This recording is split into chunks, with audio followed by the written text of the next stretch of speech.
اعوذ باللہ من الشیطان الرجیم بسم اللہ الرحمن الرحیم۔ بات چل رہی تھی کہ حرمت والے مہینوں میں قتال کرنا درست نہیں تھا، اور حرمت والے مہینے 4 مہینے تھے: ذی قعدہ، ذی الحجہ اور محرم، اور ایک رجب۔ ان مہینوں کو حرمت کے مہینے کہا جاتا ہے۔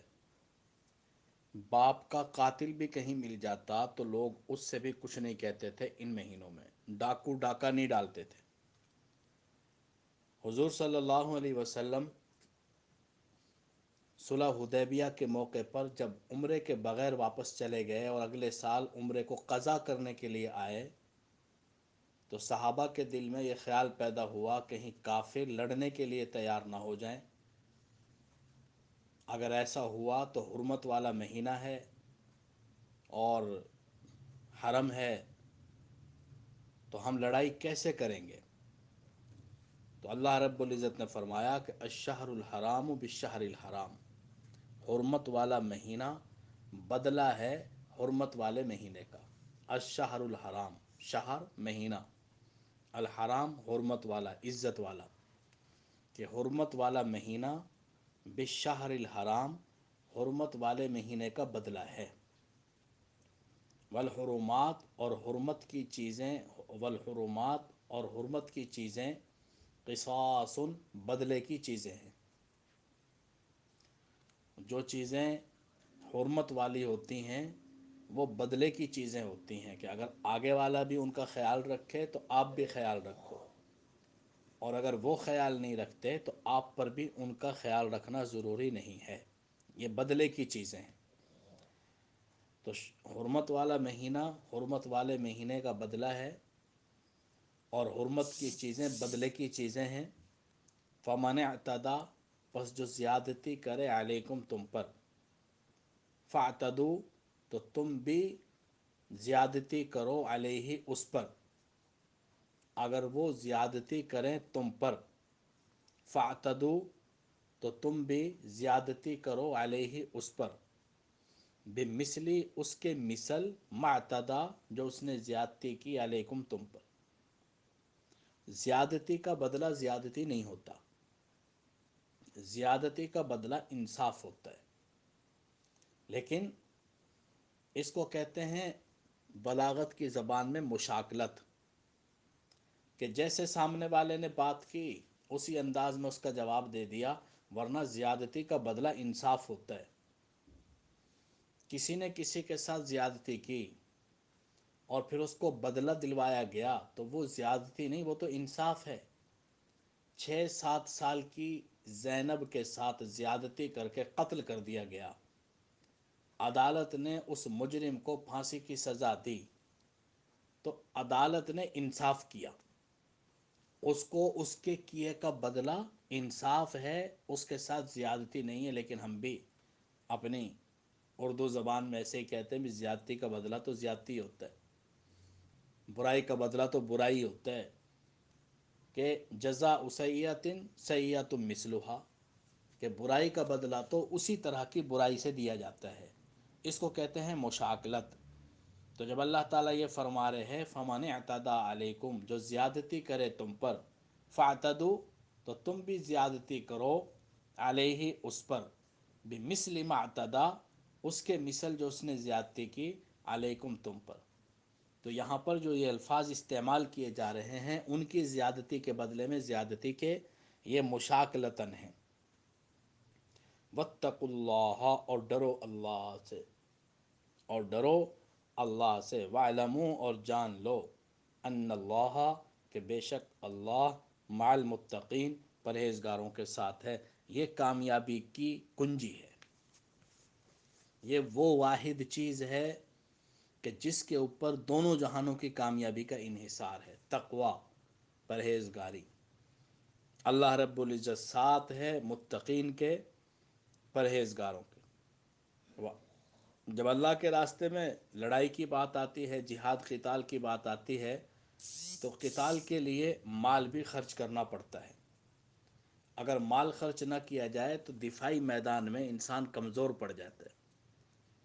تو اللہ رب العزت فرما رہے ہیں وَأَنفِقُوا، اور خرچ کرو، فی سبیل اللہ، اللہ کے راستے میں، اور خرچ کرو اللہ کے راستے میں، ولا تلقوا، اور مت ڈالو بِأَیْدِیکم، اپنے ہاتھوں کو، الی التہلکہ، ہلاکت میں، مت ڈالو اپنے ہاتھوں کو ہلاکت میں، کہ اپنے آپ کو ہلاکت میں نہ ڈالو۔ کیسے؟ کہ اگر اللہ کے راستے میں مال خرچ کرنے سے رک گئے، دفاعی طاقت کمزور پڑ گئی اور کافر غالب آ گئے، تو تمہارے لیے ہلاکت ہے، تو تمہارے لیے ہلاکت ہے۔ اپنے آپ کو ہلاکت سے بچاؤ۔ ولا تلقوا، مت ڈالو بِأَیْدِیکم، اپنے ہاتھوں کے ساتھ، اپنے ہاتھوں کو، الی التہلکہ، ہلاکت میں، وَأَحْسِنُوا، اور نیکی کرو، ان اللہ، بے شک اللہ، یحب المحسنین، پسند کرتا ہے نیکی کرنے والوں کو۔ نیکی کرو، اللہ تعالیٰ پسند کرتا ہے نیکی کرنے والوں کو۔ وَأَتِمُّوا الْحَجَّ، اور پورا کرو حج کو، والعمرہ، اور عمرہ کو، للہ، اللہ کے لیے۔ حج اور عمرہ کو پورا کرو اللہ کے لیے۔ حج اور عمرہ ہی نہیں، کوئی بھی عمل اگر شروع کر لیا جائے، پہلے چاہے وہ فرض واجب نہ ہو، لیکن شروع کرنے سے وہ لازم ہو جاتا ہے۔ عمرہ کرنا فرض واجب نہیں ہے، لیکن اگر کسی نے عمرے کا احرام باندھ لیا تو اب عمرہ کرنا واجب ہو گیا، اب اس کو پورا کرنا ضروری ہے۔ اگر کسی وجہ سے پورا نہ کر سکے تو پھر اس کی قضا کرنی پڑے گی۔ اسی طرح اگر کسی نے نفل شروع کیے تو نفل پڑھنا تو نفل ہے، لیکن اگر نفل توڑ دیے، پورے نہ کیے کسی وجہ سے، تو پھر ان کو لوٹانا واجب ہے، ضروری ہو جاتا ہے۔ تو اگر کسی نے حج یا عمرے کا احرام باندھا، چاہے پہلے حج فرض نہ ہو، نفلی حج کرنا چاہتا ہو، تو اب اس کو ادھورا نہیں چھوڑ سکتے۔ وَأَتِمُّوا الْحَجَّ، پورا کرو حج کو، والعمرۃ، اور عمرے کو، للہ، اللہ کے لیے۔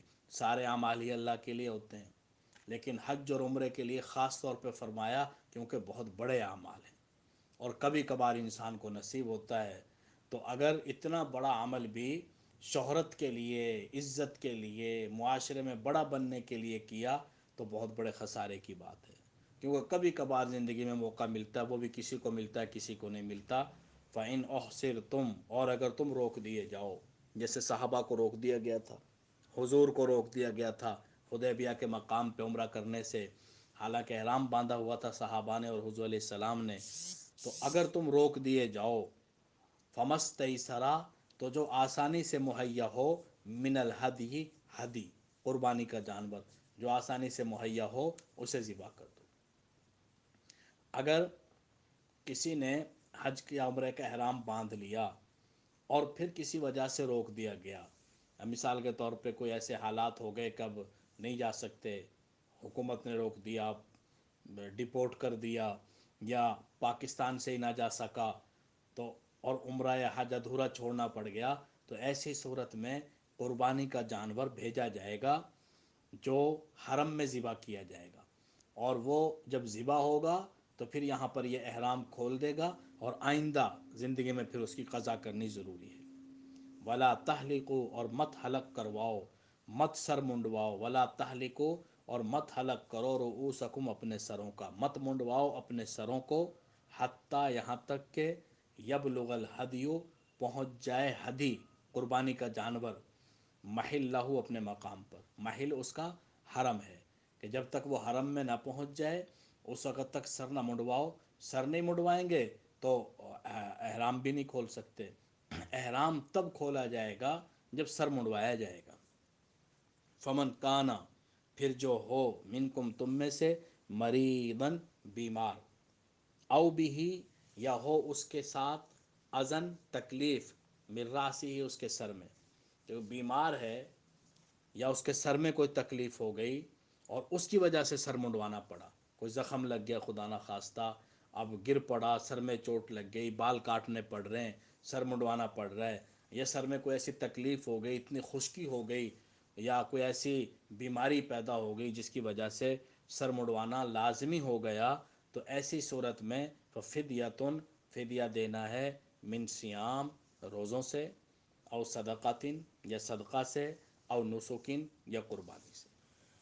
اگر کسی مجبوری کے تحت حالت احرام میں سر منڈوانا پڑ گیا تو پھر 3 کاموں میں سے ایک کرنا پڑے گا، فدیہ دینا پڑے گا، یا تو روزوں کے ذریعے 3 روزے رکھ کر فدیہ دے، او صدقہ، یا 6 مسکینوں کو صدقہ فطر کی مقدار صدقہ دیا جائے، صدقہ فطر کی مقدار تقریباً 2 کلو، 2.25 کلو گندم یا آٹا، یا اس کی قیمت دے دی جائے، 6 مسکینوں کو اتنا صدقہ فطر کی مقدار دیا جائے، او نسک، یا قربانی کہ ایک بکری ذبح کر دی جائے۔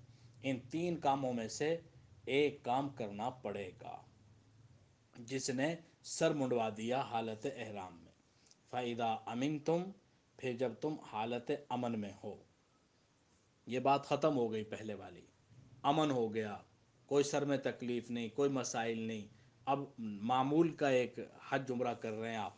فَإِذَا أَمِنْتُمْ، پھر جب تم امن میں آ جاؤ، فَمَن تَمَتَّعَ، تو جو فائدہ اٹھائے، بالعمرتی، عمرے کا، الی الحج، حج کے ساتھ، کہ جو فائدہ اٹھائے عمرے کا حج کے ساتھ، فمستیسرا، تو جو آسانی سے مہیا ہو، من الہدی، قربانی، تو وہ قربانی کرے۔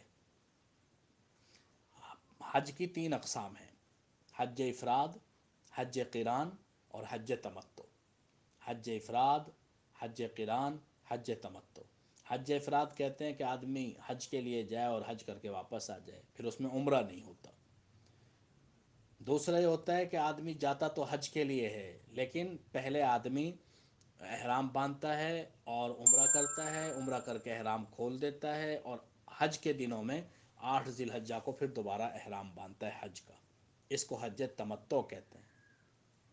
اور حج قران اسے کہتے ہیں کہ آدمی عمرے کا احرام باندھے اور حج کا اکٹھا، حج اور عمرے کا اکٹھا احرام باندھے، اور پھر جا کے طواف کرے، بیت اللہ کا صفا مروہ کی سعی کرے، لیکن سر نہ منڈوائے اور احرام نہ کھولے، اور اسی احرام سے پھر حج کرے۔